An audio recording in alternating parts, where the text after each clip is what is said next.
Today, the term Algerian usually refers to the population of what is now the People's Democratic Republic of Algeria. I'm obviously acquainted with its use, myself being Algerian. This was not always so historically. Algerian once referred to primarily the Aryo settler population of the occupied French Algeria. While for the majority of the population, the Muslim Arabs and Berbers, the term indigène, Français musulman d'Algérie, or simply Arab, meaning respectively indigenous, French Muslims of Algeria, and obviously Arab, were used. That depending on time and context. My sources mostly use these terms this way. Some of them are quite old, so to be time for clarity. Another term for the Euro-settler population only comes into common use in the 50s and 60s with pieds noirs, which I assume you may be familiar with, though it is quite anachronistic in this context. Hence, I would only personally use it for the Euro-settler population after 1962, but that's outside the scope of this video, so it doesn't really matter. By the way, thanks for watching the video. It's very nice.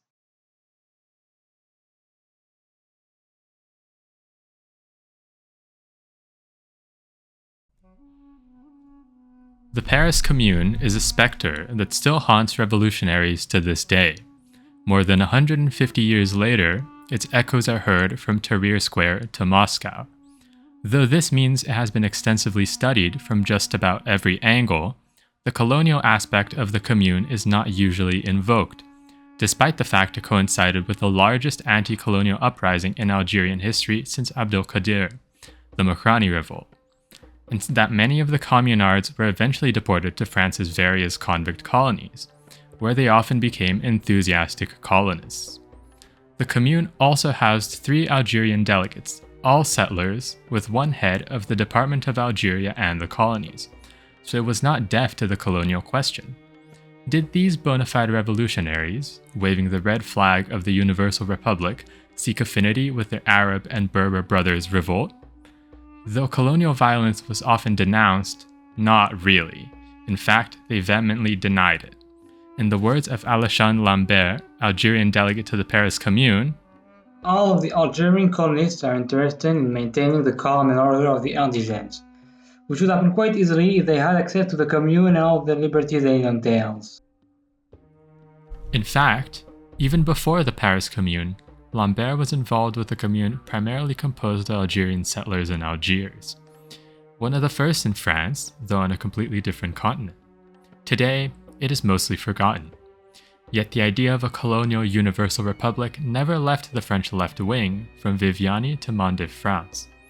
Relevantly, the Algiers Commune was never forgotten by the Algerians themselves, who often cited the leader of the Algiers Commune's famous correspondence was Gambetta, Algeria fara d'assez, or Algeria will do by itself, when challenged by metropolitan interests, placing the communards in a long history of Euro-Algerian separatism, something that would become very relevant by the Algerian Revolution, with some within the infamous OAS considering an independent state a la Rhodesia as one opportunity to continue French Algeria. But what was this commune like? How did it form? And what was the ideology of its communards?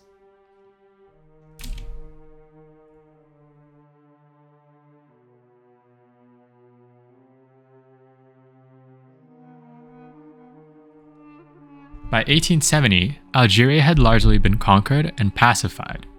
Though it housed 3 French departments since 1848 and a sizable settler population, it was still quite different from mainland France, both administratively and in the way the Second Empire viewed it. The country, unlike the rest of France, was under military rule, nicknamed the regime of the saber. It even had its own military governor. The majority of the population, Jews, Muslims, and non-naturalized foreigners, were only French subjects, unable to vote in elections or participate in the militia, something that would become quite relevant later on. Since 1868, it was divided in 3 types of administration: communes of full exercise, modeled on metropolitan communes, subdivisionary or indigenous communes, more or less run on a fully colonial model, and finally mixed communes, which were essentially an in-between regime between the two, with the majority of the population living in indigenous douars, with a few European centers of colonization, and constituted 80% of the Algerian territory. In the case of the Jews and Muslims, they could only gain citizenship if they abandoned their religious personal statuses and tribunals, something many in their community considered tantamount to apostasy. Applications were rare.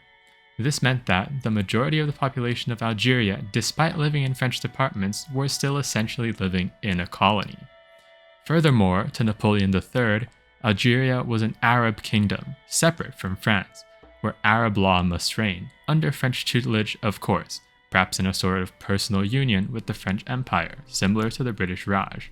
In his words, Algeria is not a colony in the strict sense, but an Arab kingdom.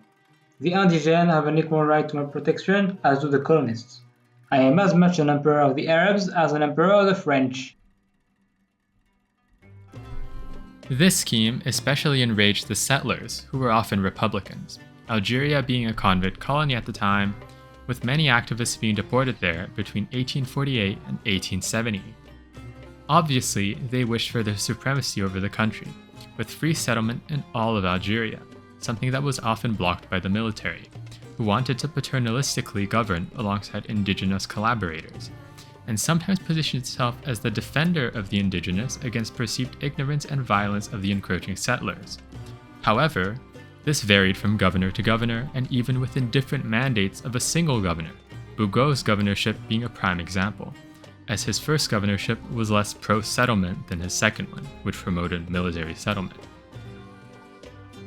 Funnily, many colonists blamed any indigenous revolt on the Bureau Arabes, the military political administrations charged with mediating relationship between the regime of the Sabre and Algeria's indigenous elites, among other things.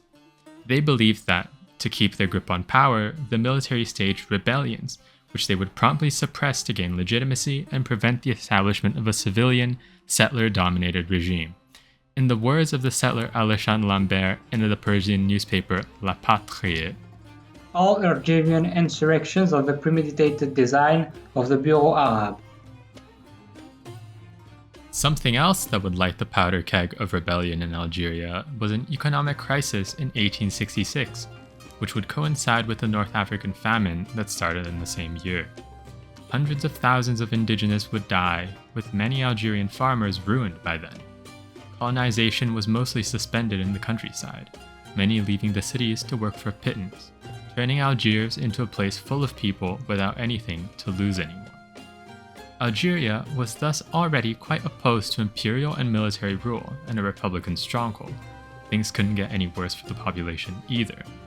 Revolt, though unlikely before the defeat at Sedan on September 2, 1870, should not be surprising after it had weakened it enough and the empire had eventually collapsed by the 4th of September 1870 with the proclamation of the Republic, then the Government of National Defense.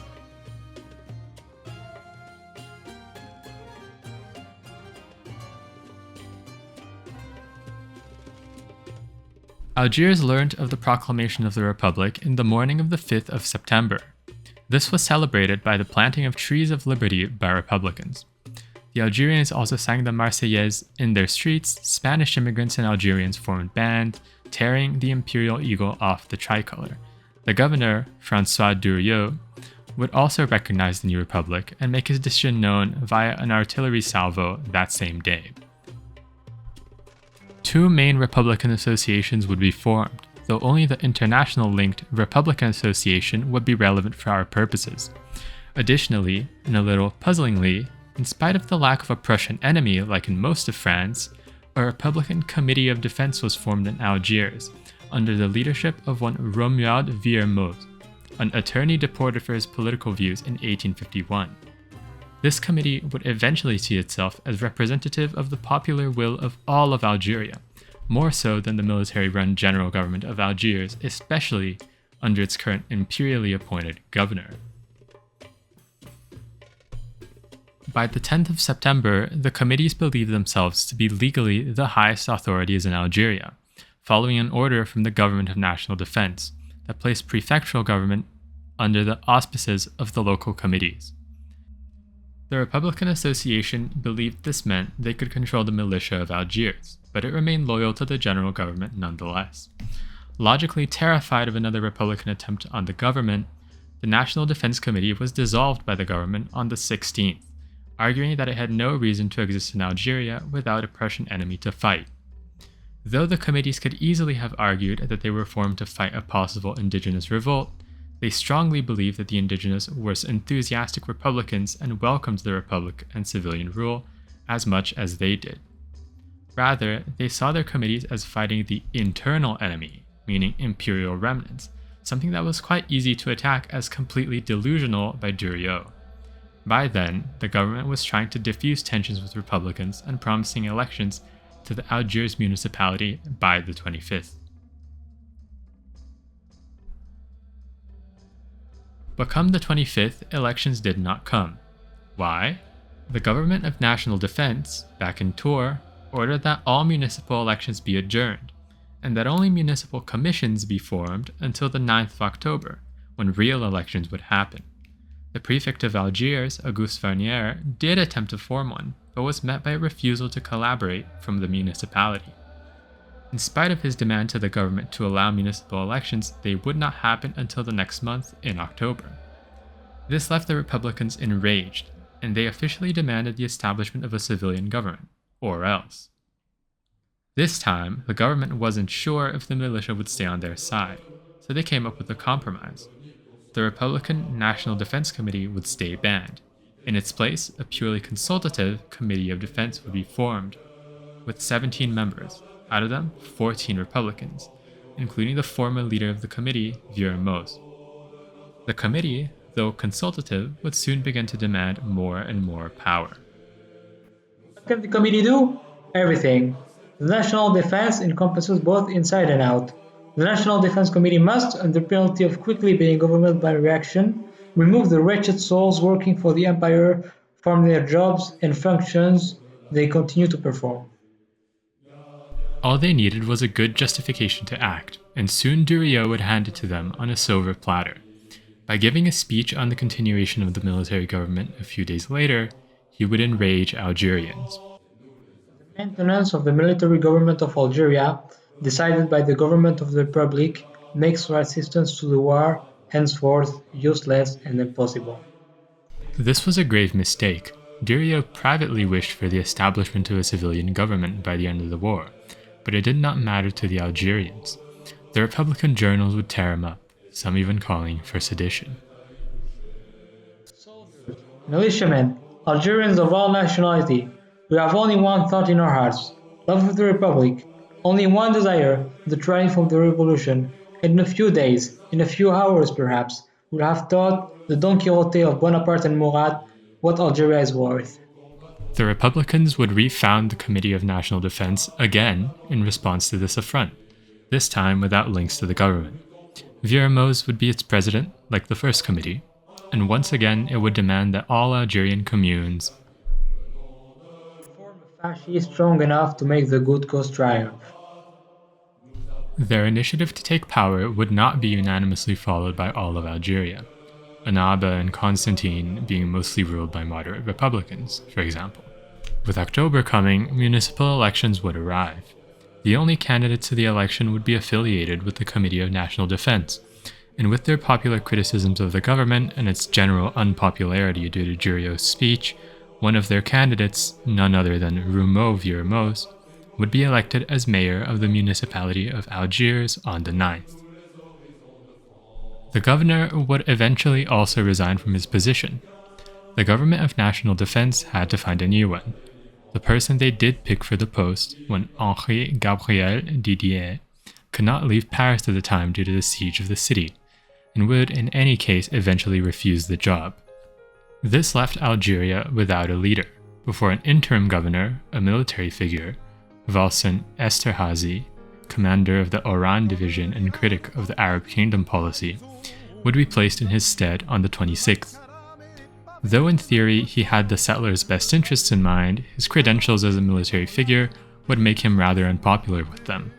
With the Algiers communal militia being the only thing standing between the committees of national defense and power in Algiers, all he had to do was mess up once to lose any semblance of legitimacy with them, and in turn lose any power he had.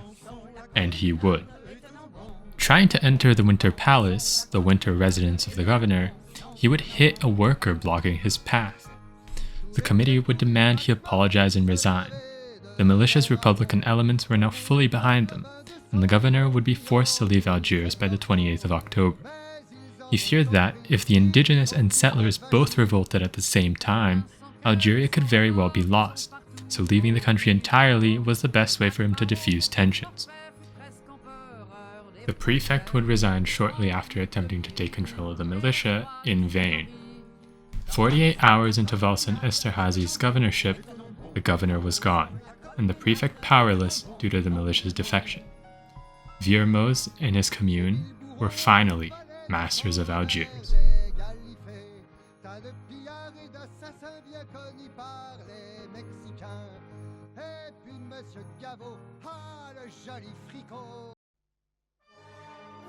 After taking control of Algiers, with the exception of an island where the admiral in Algeria would remain alongside another interim governor sent by the Government of National Defense, the communards would begin expelling various officials which they perceived as aligned with imperial, monarchist, or Prussian interests to replace them with loyal republicans.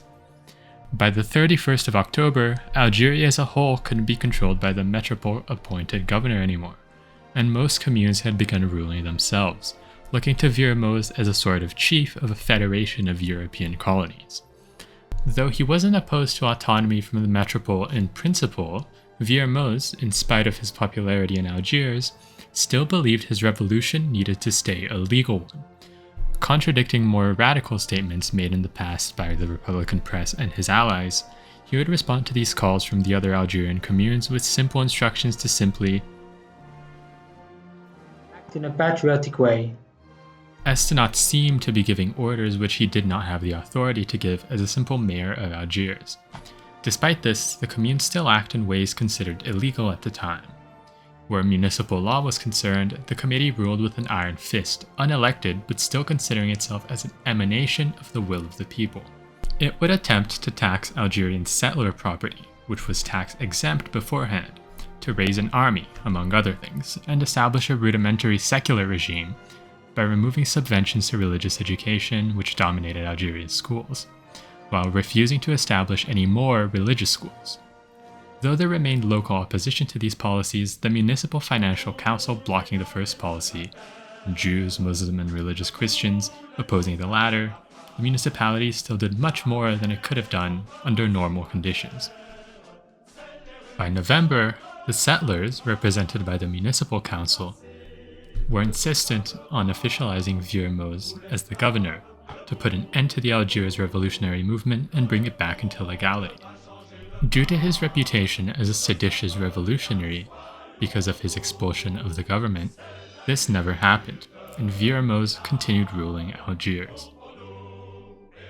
On the 7th of November, the Republican Association put forth a plan to put the Commune at the head of Algeria once and for all, understanding that their dream of placing Vuillermoz at the head of the Algerian government was unrealistic under the current regime.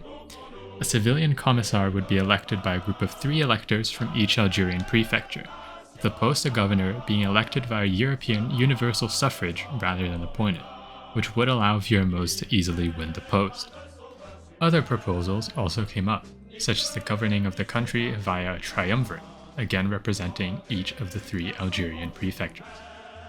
The rivalry between different prefectures and the sense that they should be equally represented would be important when the committee attempted to put into action the association's plans to rule the entirety of Algeria on the 8th. They unilaterally appointed Vuillermoz civilian interim commissar so that his dictatorship may rule over all of Algeria. This initiative was spelled the end of the committee's plans.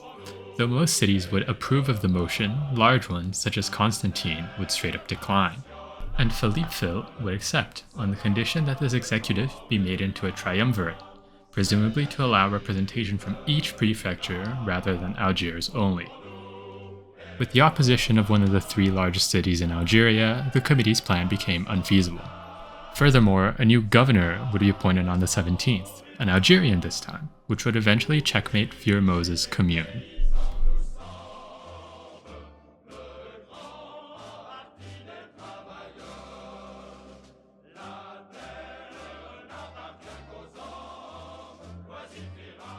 The new governor, Charles Dubuisset, would begin his mandate by trying to reconcile with the Republicans and empowering Viermoz to the position of prefect. Though this didn't end up happening due to Minister of Justice Adolphe Crémieux's opposition to the idea, on the ground that Viermoz was a seditious revolutionary, relations with his commune were initially decent. Well, better than the previous governors at least, since they didn't straight up exile him, yet. The government still wanted the governor to pacify this rabble though, and Dubouzet had to at least challenge Viermoz in some way to that end. He would begin by trying to wrestle the militia out of the commune's control, which didn't work initially. After the government of national defense tried doing the same, Viermoz ended up accepting that the corps was not communal for now, which led to the resignation of most of its leaders. Still, nearly a month later in December, he did try to establish control over the militia, this time as a committee organization, but by then he wasn't popular enough for that and he failed. By then, it really seemed like the Commune was about to lose its revolutionary character, with one of its three constituent parts having defected to the governor of Algiers. Only the Commune itself and the Republican Association had to surrender now. This wouldn't happen though. December would pass and January would house many failures of Dubouzet's government, exacerbated by the surrender of the Government of National Defense to the Prussian forces that same month. Firstly, he would appoint a legitimist Jesuit prefect of Algiers. Jesuits are more or less like the left-wing version of the Illuminati, or Freemasons, being despised and the target of conspiracy theories. The Republican journals would tear Dubouzet up, calling him a Jesuit and servant of the empire for this move. Still, in spite of all this, Dubouzet's government would hold, until one crisis would rock his term and more or less force him to leave.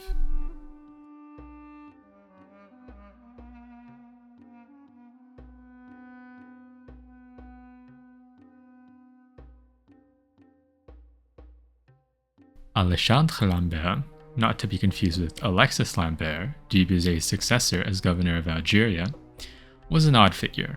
He was a part of one of the first waves of deportees, being sent to Algeria in 1851. He became the Speaker of the Republican Association upon its founding, and was a key member of the communard movement. We've mentioned him before as one of the Algerian delegates to the Paris Commune, but he fashioned himself as much more than that. More radical than Viermoz, he would declare a new commune on the 15th of January illegally, to attempt to coup Dubouzet's government and even kidnap him, even trying to raise an army of Garibaldians from Italy to support his endeavor. In the case the monarchy was restored in France, he planned on turning Algeria into an independent republic which would serve as a melting pot of Latin races. This commune was short-lived, though it was more all-encompassing in its goals, even declaring the position of governor null and void. Though this attempt mostly failed, it traumatized Dubouzet, who lost any sympathies he could have had to the communards. At this point, the man was just tired of them and wanted to leave. The communards, themselves enraged at any agent of the government after the surrender, would ask him to resign, which he would accept on the same day, the 28th. The demand to resign was met by violence from the indigenous, who began trashing Algiers. In its final days, the Commune teamed up with the government's police to repress this revolt. By now, the revolutionary period of the Commune was definitively ending. The three constituent parts of the Commune had been mostly pacified by the 9th of April. The militia having defected to the government, Lambert, representing the Republican Association, having fled to Paris on the same day, and Viermoz, representing the Commune and its committees unwilling or perhaps incapable of continuing the revolt, the Algiers Commune had come to an end.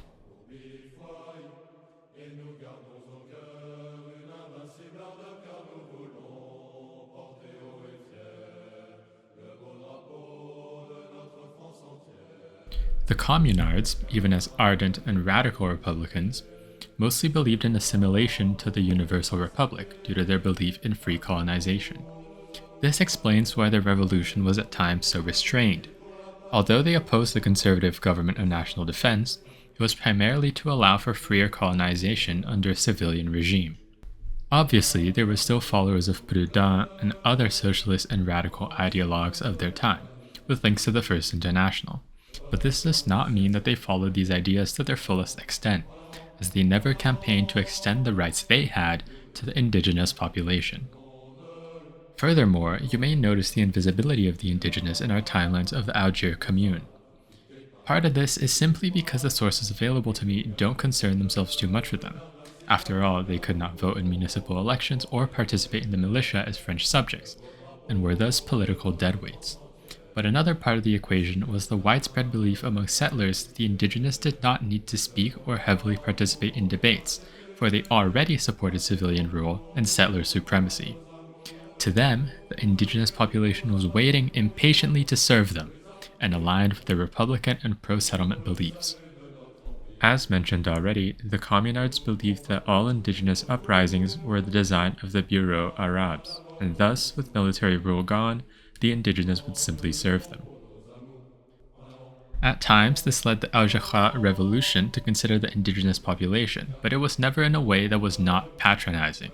In this way, they were always seen as eternal junior partners to the Algerians. Villermoz and Lambert's Republicans also saw no issue with working with authorities when they perceived that colonization was being threatened.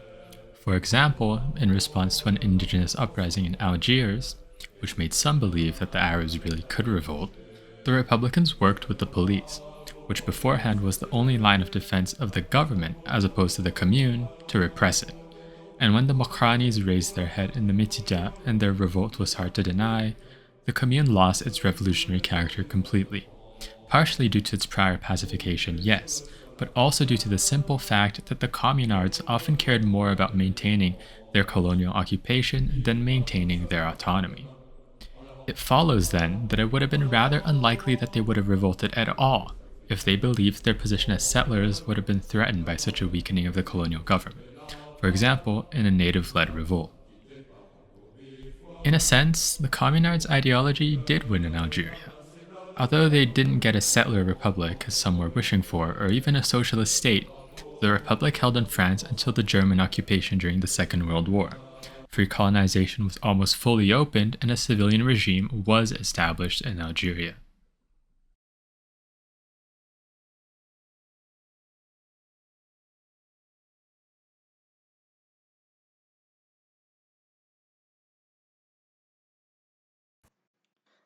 Hi guys, Yuva here. I assume you don't know who I am, though you might know since some of my friends are watching this video. If so, hello, it's me.